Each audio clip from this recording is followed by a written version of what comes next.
Interestingly মজার বিষয় হচ্ছে পরীক্ষাটা এক একজনের এক এক রকম।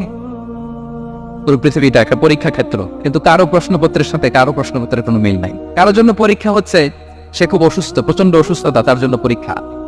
ক্যান্সারের রোগী, দুরারোগ্য ব্যাধি, ডক্টর বলছে 4th স্টেজে চলে আসছে, কয়েক মাস বাঁচতে পারে, এটা তার জন্য পরীক্ষা। আবার কারো দেখবেন যে খুব একটা অসুস্থতা নাই, অসুস্থতার ঝামেলা নাই, কিন্তু তার দারিদ্রতা আছে, তার আর্থিক অনটন, এটা তার জন্য পরীক্ষা। আবার কারো দেখবেন অসুস্থতাও নাই, দারিদ্রতাও নাই, তার দাম্পত্য জীবনে সমস্যা আছে না নাই। অনেকের দেখবেন এগুলো কোনোটাই সমস্যা না, তার ছেলে কথা শোনে না, মাদকাসক্ত। অনেকের দেখবেন মেয়ে বাবার কথা শোনে না।